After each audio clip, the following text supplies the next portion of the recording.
السلام علیکم دوستو، یار که تاسو سره چیرته سیم کارت زیاتې وي او ستاسو په موبایل کې سیم کارت ځای چې کوم دی نو هغه یو وي، یا ستاسو په موبایل کې سیم کارت ځای چې کوم دی هغه دوه وي او یا پکې درې وي. خو بیا هم یار څومره چې عامې موبایل دي څومره چې د زیاتو خلکو سره دي نو په هغه کې یا یو سیم یا پکې دوه سیمان وي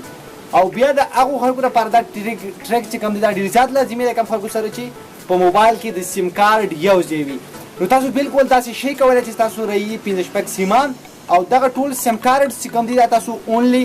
یار د یو سیم سره شي کنیکټ کولای او بیا به چې تاسو ته هغه نور کوم سیم کارت باندې کال راځي نو هغه ټول کال به تاسو راځي د یو موبایل ته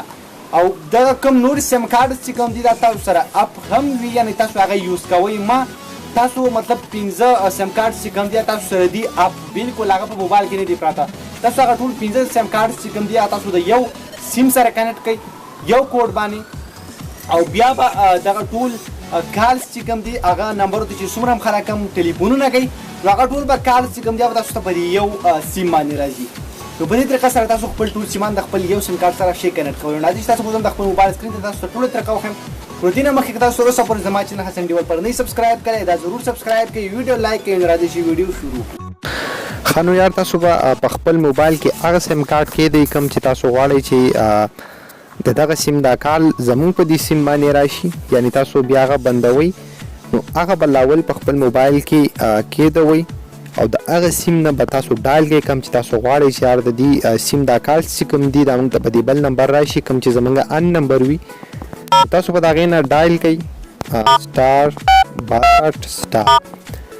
او بیا به خپل هغه نمبر ولیکئ کوم نمبر چې ستاسو ان وي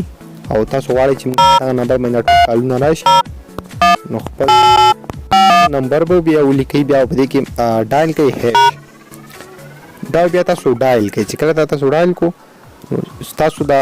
کال چې کوم تاسو په دغه نمبر باندې فارورډ شي او بیا چې کوم نمبر تاسو دلته لیکلی وي نو په دغه نمبر باندې بیا تاسو ته ټول کالونه راځي څومره تاسو نمبر دي د ټول نه به دغه یو کوډ میلاوه ښي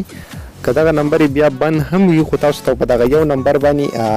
ټلیفون راځي کوم نمبر چې تاسو په دې ځای کې لیکلی وي نو په دې طریقه سره تاسو خپلې ټولې نمبرې د خپل یو نمبر سره شي کنیکټ کولی. ښه نو یار دا و د نن ویډیو مو چې ویډیو لایک کړئ چینل ضرور سبسکرایب کړئ. د الله په امان.